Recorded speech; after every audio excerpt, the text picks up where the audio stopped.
আমি একটা কথা বলে দিয়েছি, আমাকে বলছে আমি বিচার করে দেন, আমি বিচার করতে পারবো না। তবে এতটুকু কথা বলতে পারি যে আইএসএফ এর ঝান্ডা লাগিয়ে তোমার জমি কেউ দখল করবে না, আমি করতেও দেবো না ভাই, আমি করতে দেবো না। রাজি আছেন তো আমার সাথ দেবেন? পারিবারিক অশান্তি আছে, চলে যাও, কোর্টে যাও, প্রশাসন আছে, কাগজপত্র দেখবে, যার যেটা সেটা বুঝিয়ে দেবে। এতদিন তৃণমূল দখল করে রেখেছিল বলে তুমি এবার আইএসএফ এর ঝান্ডা লাগিয়ে দখল করলে, ওর দখল আমি করতে দেবো না।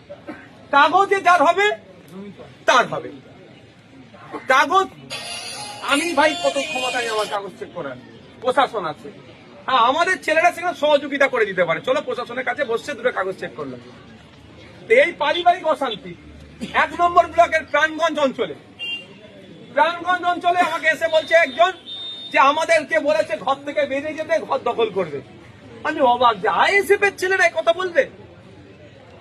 ভাই কে বলেছে? অমুকের নাম একটা বললো। আমি কেন, কি ব্যাপার? যেই নাম বলেছে আমি বুঝতে পেরেছি। আচ্ছা, বলেছে কি আইএসএফ এর ঝান্ডা লাগিয়ে তোমার ঘর দখল করবে? না, আমার মামা হয়, ওর মামা ভাগনাকে বলছে বেরিয়ে যা, দখল করলো।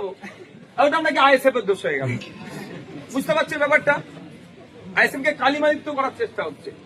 যারা আমরা 5 বছর ধরে মার খেয়ে, কেস খেয়ে, মাঠে রাত্রিরে জেগে থেকে দলটা করেছি, তাদের নামে এই রিপোর্ট দেখাতে পারবে না যে কারো সাথে অন্যায় করছে।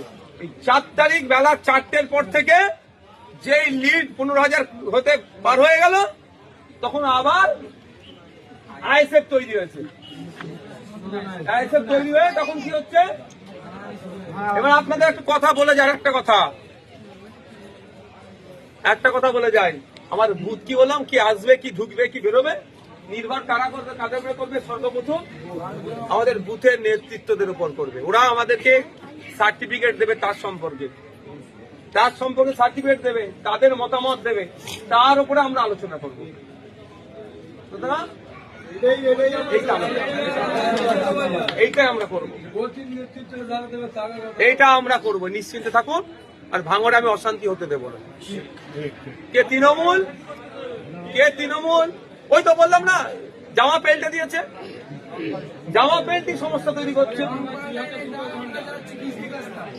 একটু সহ্য করতে হবে ভাই, কি বলছে বুঝতে পেরেছে? কে তৃণমূল, কে সিপিএম, কে আইএসএফ, কে বিজেপি, কে কংগ্রেস, ভাঙড়ের তা নয়, ভাঙড়ের সবাই ভাঙড়ের মানুষ। আর একটা বিচার হবে, কি বিচারটা বলুন তো? একটা তো মামলা চলছে, আর একটা বলেছিলাম আমরা রাজ্জাক খান খুনের বিচার আমি করবো।